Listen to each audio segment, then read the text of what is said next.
আকাশবাণী কলকাতা। খবর পড়ছি অনিন্দিতা ভট্টাচার্য। প্রথমে বিশেষ বিশেষ খবর। দেশজুড়ে আজ নানা অনুষ্ঠানের মধ্য দিয়ে মকর সংক্রান্তি, উত্তরায়ণ, পোঙ্গল ও ভোগালী বিহু উদযাপিত হচ্ছে। প্রধানমন্ত্রী নরেন্দ্র মোদী বলেছেন, এই উৎসব প্রকৃতি, পরিবার ও সমাজের সঙ্গে ভারসাম্য রক্ষার পথ প্রদর্শন করে। মকর সংক্রান্তি উপলক্ষে দক্ষিণ 24 পরগনার গঙ্গাসাগরে তীর্থযাত্রীদের ঢল নেমেছে।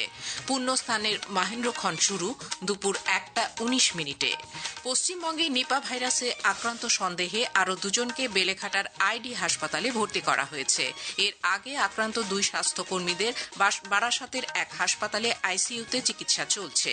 আইপ্যাকের কর্ণধার প্রদীপ জৈনের বাড়ি ও সল্টলেকের অফিসে ইডির তল্লাশিতে মুখ্যমন্ত্রীর বাধা দেওয়ার অভিযোগে কলকাতা হাইকোর্টে দায়ের হওয়া মামলার আজ শুনানি।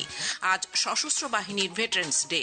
এই উপলক্ষে রাষ্ট্রপতি, প্রতিরক্ষামন্ত্রী সহ বহু বিশিষ্ট ব্যক্তি শ্রদ্ধা নিবেদন করেছেন। থাইল্যান্ডে এক ট্রেন দুর্ঘটনায় অন্তত 22 জনের মৃত্যু, আহত 30-এরও বেশি। ভারত ও নিউজিল্যান্ড আজ একদিনের ক্রিকেট সিরিজের দ্বিতীয় ম্যাচে রাজকোটে মুখোমুখি হয়েছে। আসছি বিস্তারিত খবরে। আজ মকর সংক্রান্তি। সূর্যের রাশিচক্রে ধনু রাশি থেকে মকর রাশিতে প্রবেশ, গতিপথে দক্ষিণ থেকে উত্তরমুখী যাত্রার সূচনা। এই দিনকে কলিযুগের সূচনা বলে মনে করা হয়। পৌষ মাসের অবসানের পর শীতের শেষে বসন্তের আগমন বার্তা। সূর্যের গতিপথের সঙ্গে সাযুজ্য থাকায় আজ দেশের বিভিন্ন অংশে দিনে কৃষি সংক্রান্ত নানা উৎসব উদযাপিত হয়। মাঠে নতুন চাল ওঠায় এই দিনে পিঠেপুলি খাওয়ার রেওয়াজ রয়েছে। আকাশে ঘুড়ি, ফানুস ওড়ানো, বাজি ফোটানোর উৎসব দেশের সর্বত্র। দেশের বিভিন্ন অঞ্চলে এই উৎসব বিভিন্ন নামে পরিচিত। তামিলনাড়ুতে এটি পোঙ্গল, গুজরাটে উত্তরায়ণ, আসামে ভোগালী বিহু এবং পশ্চিমবঙ্গে পৌষ সংক্রান্তি নামে এটি পালিত হয়। মকর সংক্রান্তিকে কেন্দ্র করে মানুষের ঢল নেমেছে গঙ্গাসাগরে। দুপুর 1:19 থেকে শুরু হতে চলেছে পুণ্যস্নানের যোগ। সমুদ্রে এখন ভাটা চললেও ভাঙনের কারণে সতর্কতায় 2 ও 3 নম্বর স্নানঘাট সম্পূর্ণ বন্ধ করে দেওয়া হয়েছে। কড়া নিরাপত্তার মধ্যে তীর্থযাত্রীরা স্নান সেরে দীর্ঘ অপেক্ষার পরে বিভিন্ন ড্রপগেট পেরিয়ে কপিলমুনির মন্দিরে পুজো দিচ্ছেন। ভিড়ের মধ্যে অনেকে আবার পরিবার পরিজন থেকে বিচ্ছিন্ন হয়ে বজরং পরিষদের শিবিরে আশ্রয় নিচ্ছেন। সাধু সন্ন্যাসী আর দেশের বিভিন্ন প্রান্ত থেকে আসা তীর্থযাত্রীদের ভিড়ে গঙ্গাসাগর এখন মিলন মেলায় পরিণত হয়েছে। গৌতম মণ্ডলের সঙ্গে সুমন দে, আকাশবাণী সংবাদ, গঙ্গাসাগর, দক্ষিণ 24 পরগনা। প্রধানমন্ত্রী নরেন্দ্র মোদী বলেছেন, উৎসব প্রকৃতি, পরিবার ও সমাজের সঙ্গে ভারসাম্য রক্ষার পথ দেখায়। কেন্দ্রীয় তথ্য ও সম্প্রচার প্রতিমন্ত্রী ড এল মুরুগানের বাসভবনে আয়োজিত পোঙ্গল উৎসবে যোগ দিয়ে প্রধানমন্ত্রী কথা বলেন। আজ নতুন দিল্লিতে অনুষ্ঠিত এই অনুষ্ঠানে প্রধানমন্ত্রী উপস্থিত জনতার সঙ্গে উৎসবের আনন্দ ভাগ করে নেন। প্রধানমন্ত্রী বলেন, পোঙ্গল তামিল সংস্কৃতির উজ্জ্বল রূপ এবং প্রকৃতির সঙ্গে মানুষের গভীর বন্ধনকে তুলে ধরে। কৃষকদের অবদানকে তিনি শ্রদ্ধা জানিয়ে বলেন, তামিল সংস্কৃতিতে কৃষকের জীবনের ভিত্তি হিসেবে গণ্য করা হয়। हमारी तमिल संस्कृति पूरे भारत की साझी विरासत है। इतना ही नहीं, पूरी मानवता की ये साझी विरासत है। मैं एक भारत श्रेष्ठ भारत की जिस भावना की बात करता हूं, उसे पोंगल जैसे पर्व और सशक्त बनाते हैं। साथियों, दुनिया की लगभग सभी सभ्यताओं में फसलों से जुड़ा कोई न कोई उत्सव मनाया जाता है। तमिल संस्कृति में किसान को जीवन का आधार माना गया है। এদিকে মকর সংক্রান্তি উপলক্ষে দক্ষিণ 24 পরগনার গঙ্গাসাগরে তীর্থযাত্রীদের ঢল নেমেছে।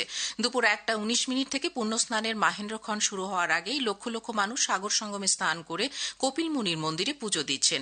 বিভিন্ন ড্রপ গেটে তীর্থযাত্রীদের দীর্ঘ লাইন চোখে পড়ছে।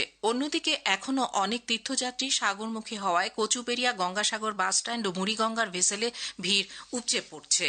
মকর সংক্রান্তিতে পুণ্যস্নান করতে প্রচুর মানুষের ভিড় দেখা যাচ্ছে জয়দ্বীপ কেঁদুলির অজয় নদে। গতকাল থেকে এই নদের পাড়ে শুরু হয়েছে জয়দ্বীপ মেলা।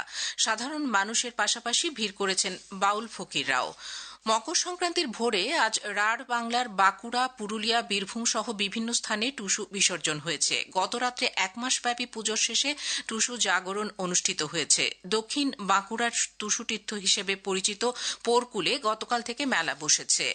ঝাড়গ্রামের সাধু রামচাঁদ মুর্মু বিশ্ববিদ্যালয়ের কুড়ুমালি বিভাগের উদ্যোগে গতকাল এক টুসু বিষয়ক সেমিনারের আয়োজন করা হয়। এই আলোচনা সভায় টুসু উৎসবের সমাজতাত্ত্বিক নানা দিক নিয়ে আলোচনা করেন অধ্যাপক অরুণ মাহাতা, সুধাংশু শেখর মাহাতা এবং ললিত মোহন মাহাতা। মকর সংক্রান্তিতে শীতের আমেজ থাকলেও তাপমাত্রার পারদে তেমন হেরফের ঘটেনি। আলিপুরে আজ সর্বনিম্ন তাপমাত্রা রেকর্ড করা হয় 13.7 ডিগ্রি সেলসিয়াস, যা প্রায় স্বাভাবিক। আগামী 7 দিন রাজ্যে ন্যূনতম তাপমাত্রার বিশেষ পরিবর্তন হবে না বলে আলিপুর আবহাওয়া দপ্তর জানিয়েছে। নিপা ভাইরাসে আক্রান্ত সন্দেহে আরও দুজনকে বেলেঘাটার আইডি হাসপাতালে ভর্তি করা হয়েছে। ইতিমধ্যেই যে দুজন নার্স এই রোগে আক্রান্ত, তাদের সংস্পর্শে আসার কারণেই আক্রান্ত সন্দেহে এই দুজনকে হাসপাতালে ভর্তি করা হলো বলে আইডি হাসপাতাল সূত্রে জানা গেছে। এছাড়াও স্বাস্থ্য দপ্তর আক্রান্ত ওই দুজনের সংস্পর্শে যারা যারা এসেছেন তাদের হদিশ পাওয়ার জন্য কন্ট্যাক্ট ট্রেসিং করছে। প্রায় 50 জনের নমুনা সংগ্রহ করে তা পরীক্ষার জন্য পুনেতে পাঠানো হয়েছে।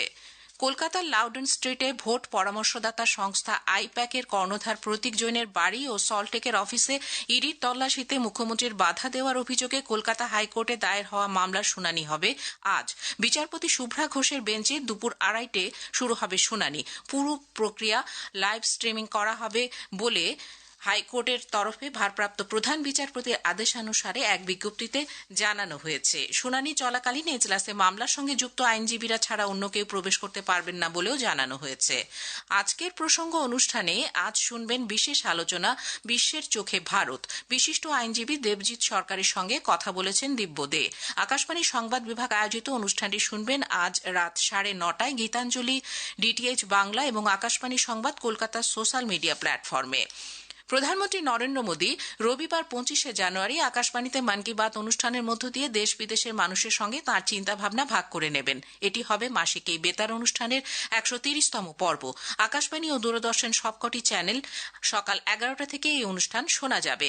আকাশবাণীর সংবাদ website, news on AIR, mobile app, Akashvani ও দূরদর্শনের সংবাদ বিভাগ, প্রধানমন্ত্রীর দপ্তর ও তথ্য সম্প্রচার মন্ত্রকের ইউটিউব চ্যানেলেও অনুষ্ঠানটি শোনা যাবে। খবর প্রচারিত হচ্ছে আকাশবাণী কলকাতা কেন্দ্র থেকে।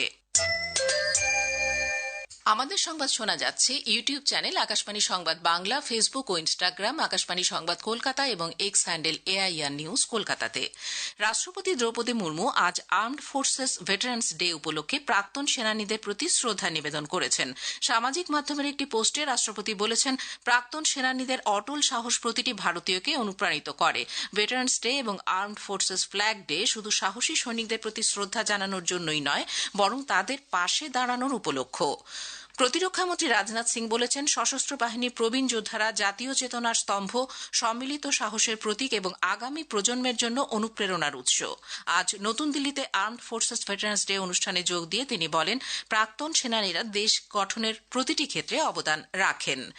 থাইল্যান্ডে মর্মান্তিক ট্রেন দুর্ঘটনায় অন্তত 22 জন নিহত এবং 30 জনের বেশি আহত হয়েছেন। ব্যাংকক থেকে দেশের উত্তর পূর্বাঞ্চলের দিকে সফররত ট্রেনের একটি কোচের ওপর নির্মাণ কাজে ব্যবহৃত একটি ক্রেন ভেঙে পড়লে ওই দুর্ঘটনা ঘটে। রাজধানী ব্যাংকক থেকে প্রায় 230 কিলোমিটার দূরে রাচাসীমা প্রদেশের সিকিও জেলায় এই দুর্ঘটনা ঘটে। জম্মু ও কাশ্মীরের সেনাবাহিনী রাজৌরি জেলায় গত সন্ধ্যায় নিয়ন্ত্রণ রেখার ওপার থেকে ভারতীয় ভূখণ্ডে ঢুকে পড়া বেশ কয়েকটি সন্দেহভাজন পাকিস্তানি ড্রোন ধ্বংস করার জন্য গুলি বর্ষণ করেছে। চিঙ্গাস এলাকার দুঙ্গা গালা দিয়ে ওই পাকিস্তানি ড্রোনগুলি ভারতীয় ভূখণ্ডে ঢুকে পড়ে। রাষ্ট্রপতি দ্রৌপদী মুর্মু দুদিনের সফরে আগামীকাল পাঞ্জাবে যাচ্ছেন। অমৃতসরে গুরু নানক দেব বিশ্ববিদ্যালয়ের সুবর্ণ জয়ন্তী সমাবর্তনে তিনি প্রধান অতিথির আসন অলঙ্কৃত করবেন। রাজকোটের সৌরাষ্ট্র ক্রিকেট অ্যাসোসিয়েশন স্টেডিয়ামে আজ একদিনের ক্রিকেট সিরিজের দ্বিতীয় ম্যাচে ভারত নিউজিল্যান্ডের মুখোমুখি হবে। খেলা শুরু হবে দুপুর 1:30টায়। ভারত বড়তায় সিরিজে প্রথম ম্যাচ 4 উইকেটে জিতে 3 ম্যাচের সিরিজে 1-0-তে এগিয়ে আছে। চোটের কারণে ওয়াশিংটন সুন্দর সিরিজ থেকে ছিটকে গেছেন। আগামীকালের ম্যাচে ওয়াশিংটনের জায়গায় নীতিশ কুমার রেড্ডির খেলার সম্ভাবনা বেশি। আজকের ম্যাচে ওয়াশিংটনের জায়গায় নীতিশ কুমার রেড্ডির খেলার সম্ভাবনা বেশি। শেষ করার আগে বিশেষ বিশেষ খবর আরও একবার।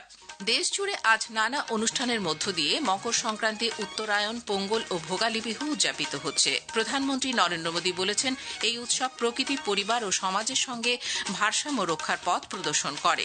মকর সংক্রান্তি উপলক্ষে দক্ষিণ 24 পরগনার গঙ্গাসাগরে তীর্থযাত্রীদের ঢল নেমেছে। পুণ্যস্নানের মাহেন্দ্রক্ষণ শুরু দুপুর 1:19। পশ্চিমবঙ্গের নিপা ভাইরাসে আক্রান্ত সন্দেহে আরও দুজনকে বেলেঘাটার আইডি হাসপাতালে ভর্তি করা হয়েছে। এর আগে আক্রান্ত 2 স্বাস্থ্যকর্মীদের বারাসতের হাসপাতালে আইসিইউতে চিকিৎসা চলছে। খবর এখনকার মতো এখানেই শেষ হলো।